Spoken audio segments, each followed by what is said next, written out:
সমগ্র বরাক উপত্যকা সহ বিভিন্ন এলাকার গুরুত্বপূর্ণ খবরের মধ্যে স্বাগতম। আজ হলো 22 ডিসেম্বর, 6 পৌষ সোমবার। আজকের প্রথম খবরটি হলো ভারতের প্রবেশের চেষ্টায় 2 বাংলাদেশি বিএসএফের গুলিতে নিহত। প্রায় 600 মিটার ভারতের জমিতে প্রবেশ করেছিল 2 বাংলাদেশি, তবে বিএসএফের চকুতে পড়লে নিহত হয় বিএসএফের গুলিতে 2 বাংলাদেশি।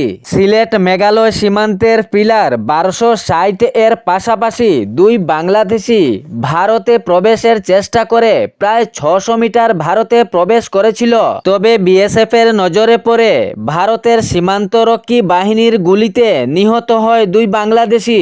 এ ঘটনার পর সীমান্ত এলাকায় আরও নিরাপত্তা জোরদারভাবে বাড়ানো হয়েছে।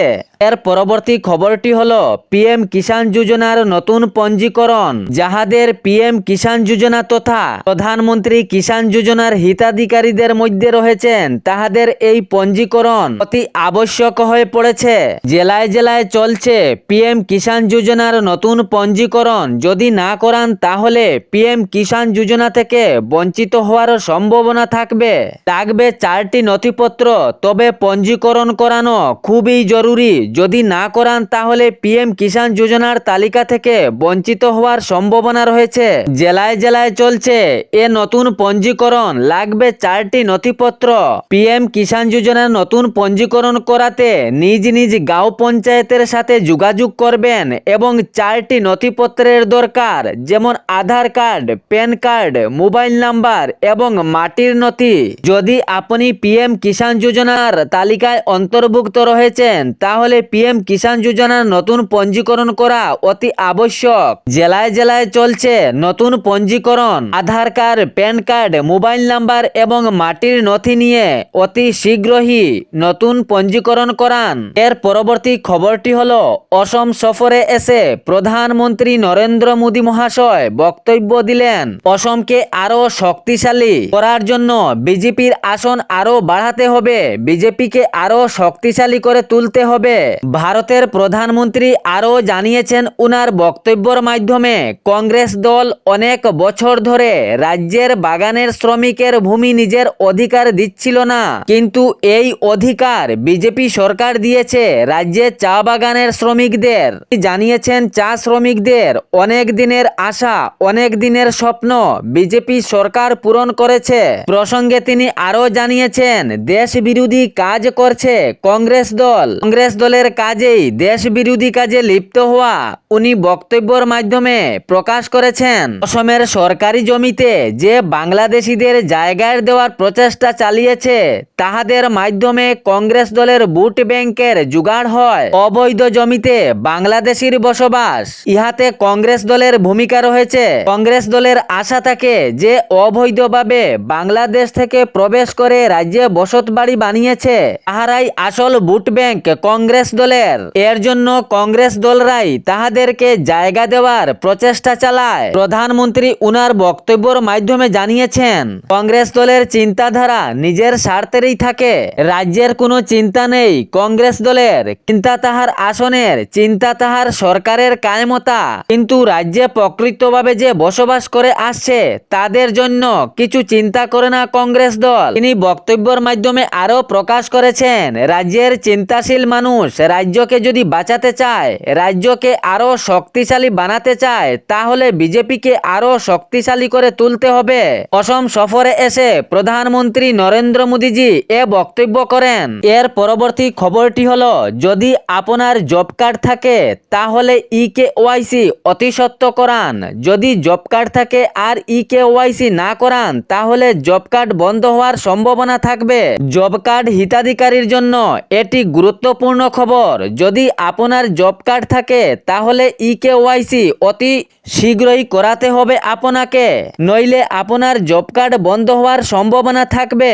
প্রতিটি জব কার্ডের হিতাধিকারীরা ইকেওয়াইসি না করালে জব কার্ড বন্ধ হয়ে যাবে, তবে জব কার্ড থাকা ব্যক্তি ইকেওয়াইসি অতি শীঘ্রই করাবেন। এর পরবর্তী খবরটি হলো, প্রথম স্ত্রীকে রেখে দ্বিতীয় বিয়ে।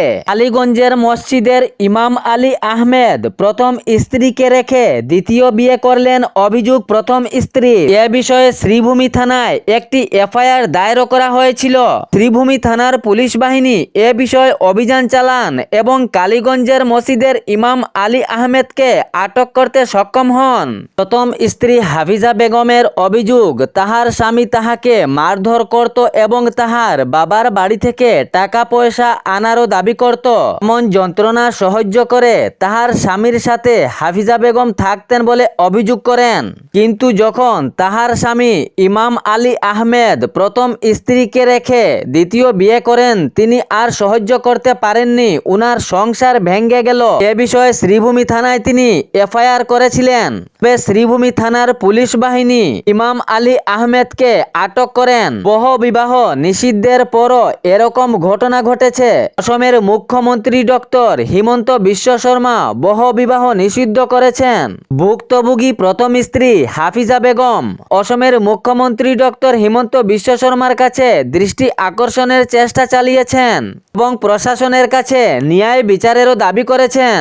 সাংবাদিকদের সামনে উনার বক্তব্যের মাধ্যমে প্রকাশ করেন, অসমের মুখ্যমন্ত্রী ডক্টর হিমন্ত বিশ্ব শর্মা বহুবিবাহ নিষিদ্ধ করেছেন। তাহার পর উনার স্বামী ইমাম আলী আহমেদ প্রথম স্ত্রীকে রেখে দ্বিতীয় বিয়ে করেছেন।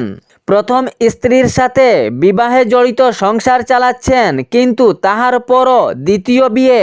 এ বিষয়ে প্রথম স্ত্রী হাফিজা বেগম প্রশাসনের কাছে ন্যায় বিচারের দাবি জানিয়েছেন এবং অসমের মুখ্যমন্ত্রী ডক্টর হিমন্ত বিশ্ব শর্মার কাছে দৃষ্টি আকর্ষণের চেষ্টা চালিয়েছেন।